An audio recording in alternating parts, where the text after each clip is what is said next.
Good afternoon, class. In our today's class, we're going to study about different types of network topologies. So we have different types of network topology, and our first network topology today is a bus topology. So a bus topology is a network arrangement where all devices share a single communication line or cable. So it has a master bus because it may have a problem while multiple hosts are sending data at the same time. So in bus topology, data is sent at the same time and they share a single communication line or a cable. So it also has a terminator at both ends of the network to prevent overflow of data. So advantages of this bus topology is that failure of a device doesn't affect the other devices. So in case one device fail, it won't affect the other devices. Again, it uses point-to-point communication, hence it's cheap to configure. So point-to-point, it's like connecting one thing to another. So but in here we have different computers connected using a single cable, so that means point to point. So it's best suited for a small network. So disadvantages of this bus topology: failure of a shared communication line can make all other devices to stop functioning. So in case this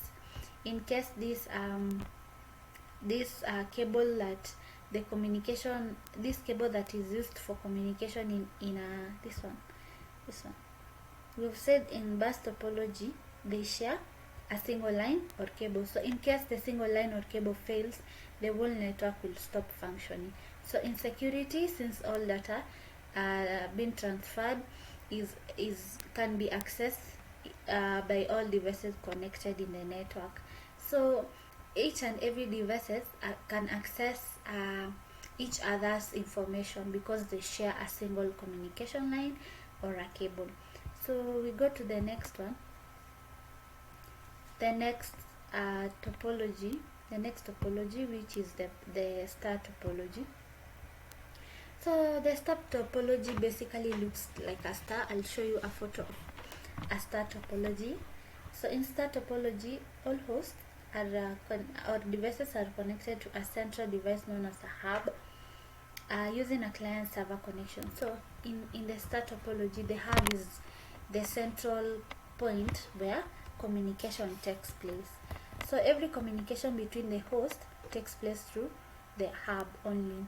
So it's in the center of the communication. So it's like the center of the communication. So a node is a physical connection, is an electronic device that is attached to a network and is capable of creating, receiving, or transmitting information over a communication line. So an example of a node is a computer or a printer or a server. Those are examples of nodes. So advantage of this star topology is that each node is separately connected, hence a failure to one node does not affect the other nodes. Again, we have traffic load can be handled at a fair speed. Lastly, we have the topology faces lesser security risks. So we have the disadvantages of the star topology. So central hub failure leads to the failure of the entire network. So as we have said that the star topology has its point of connection, which is its point of communication, which is the hub. So in case that hub fails, the whole and the entire network is going to fail. The setup is quite high since it requires plenty of cabling, because each node, which an example is a computer, is connected separately. So each computer should have its own cable, unlike the bus topology where they share a single cable.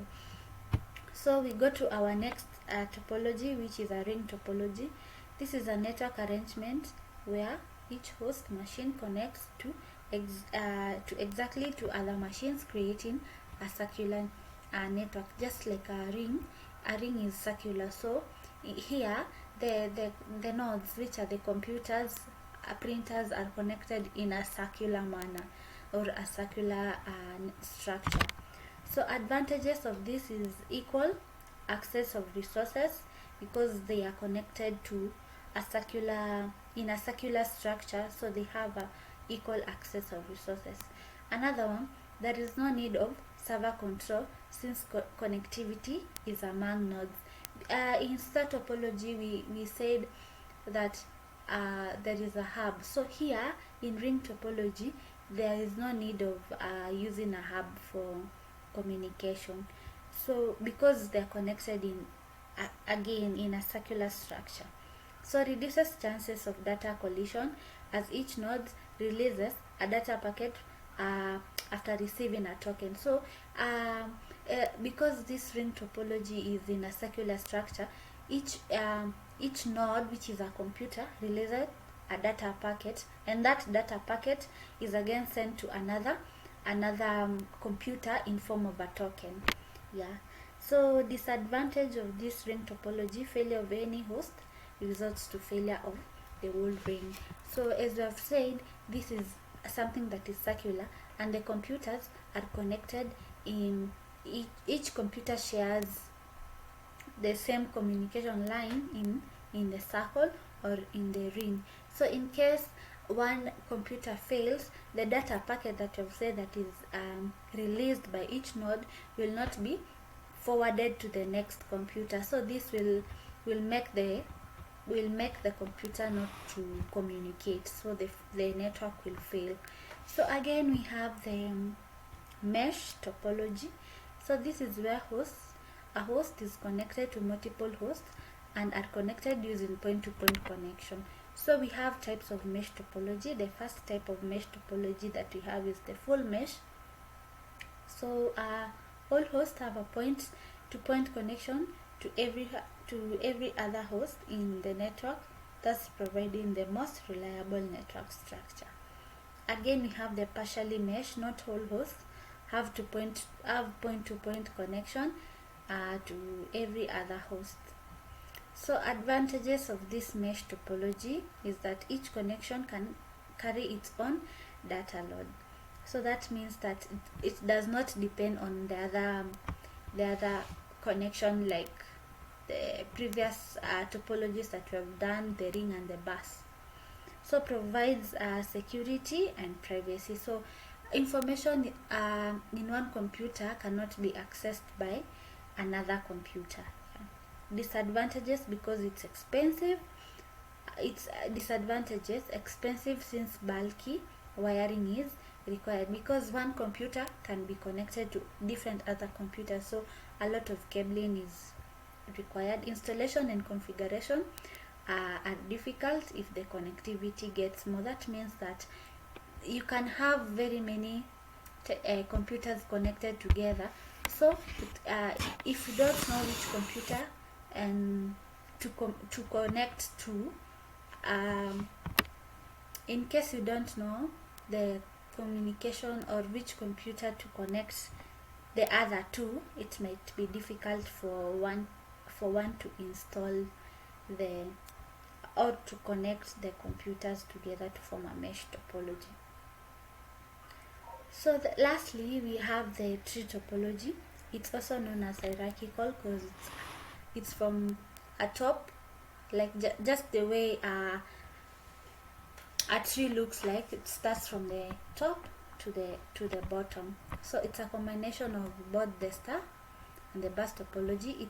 It's achieved when nodes of the underlying bus topology are replaced with a complete star topology. So layers of the tree topology: the first or the lowermost layer, it's the access layer. So this is where the computers are attached. So this is the lowermost. So we have the distribution layer. It acts as a mediator between the upper to the lower layer. So this one is a combination of different star topologies, star and bus topologies. So I'll show you a photo of the topologies. So lastly, we have the core layer. It's the central point of the networks. Advantages of this tree topology: it's easier to maintain and fault finding, so you can be able to know which computer is not functioning. So other hierarchical networks are not affected if one of them gets damaged. So if it's one that has a fault, it won't affect the other computers or nodes, leading to failure of the network. So that won't happen. So huge cabling is needed, and a lot of network a lot of maintenance is still needed because it's bulky. So lastly, these are photos of different types of network topologies. The first one, as we've studied, is the bus topology. As I've said, in the bus topology there are terminators. So this last, just a moment. Yeah, these ones that I'm pointing, those are the terminators. This prevents data overflow. This one are the computers. These ones are the computers that I was talking about. So that's the star topology. It has a single communication line. That is the single line or a cable. So again, we have the star topologies. These ones are the nodes that we were talking about. They're just like computers, printers, and everything. So it basically looks like a star. So we have again the ring topology. That's the ring topology. So each computer is connected with one another, so forming a circular structure. We have again the mesh topology. You can see that one computer is connected to different other computers. Yeah, so that's a mesh topology. Lastly, we have the tree topologies. As I've said, it's a combination of both a star and a bus topology. So this one cable, it's the cable that is in the bus topology. Then at the end it still has terminators. Yeah, this one there is a terminator, and now it has a structure of also a star topology. It also has a structure of star topology. Sorry for that. Yeah, that's a star topology, kind of like a star topology. So thank you for listening to me today in our today's class, and I hope you'll get something, and I wish you a good evening. Thank you.